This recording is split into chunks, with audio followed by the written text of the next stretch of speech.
Bonjour à tous, bonjour Marine Le Pen. Alors cette semaine, la loi contre le harcèlement sur Internet a été votée à l'Assemblée. Donc le Rassemblement national et vous y êtes clairement opposés. Mais les grandes plateformes, les réseaux sociaux, eux seront obligés maintenant de retirer les contenus haineux sous 24 heures. Donc vous souhaiteriez en gros que ces contenus haineux restent en ligne sur Internet ? Pour essayer de comprendre. C'est un des pires reculs concernant la liberté d'expression depuis 200 ans. On privatise la censure, c'est-à-dire qu'on va demander aux plateformes de déterminer ce qu'est ou non un contenu haineux.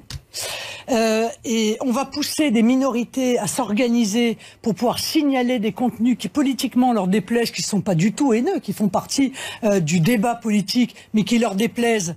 Ils vont saisir les plateformes, et comme les plateformes seront condamnées si elles ne retirent pas le contenu en 24 heures, eh bien elles vont anticiper la censure, c'est-à-dire qu'elles enlèveront l'intégralité de ce qui est signalé ou de ce qui peut, dans leur esprit, poser un problème, plutôt que de prendre le risque d'être sanctionné financièrement. C'est terrifiant, je veux dire, c'est terrifiant. Parce que la liberté d'expression, mademoiselle, c'est la liberté précisément de tenir des propos qui choquent, de tenir des propos qui heurtent toute ou une partie de la population, et même de tenir des propos qui peuvent faire peur à toute ou partie de la population. Et c'est pas moi qui le dis, ça n'est pas Marine Le Pen, c'est la Cour européenne des droits de l'homme qui définit ainsi la liberté d'expression.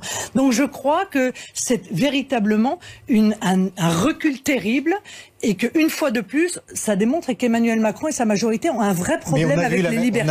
On a eu le même débat, Marine Le Pen, sur la loi Guesso, interdisant bien évidemment la divulgation de propos antisémites, négationnistes. Est-ce qu'à un moment donné, est-ce que ça veut dire, c'est dans la même ordre du jeu, qu'il y a une censure? Non mais monsieur, ça n'a strictement rien à voir. Je crois que vous n'avez pas mesuré l'ADN de la loi Avia.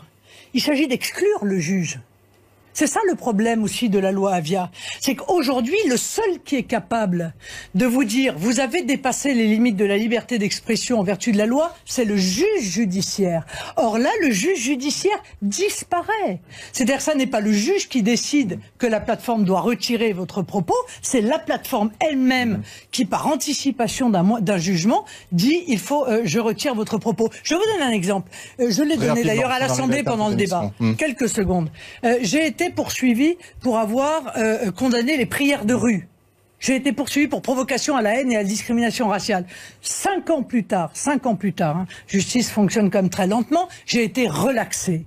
Est-ce que vous croyez que ce propos n'aurait pas été censuré à la demande d'un certain nombre d'organisations islamistes qui auraient massivement, par exemple, signalé ce propos, signalé ce tweet?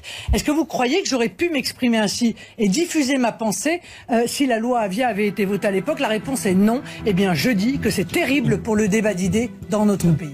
Dernière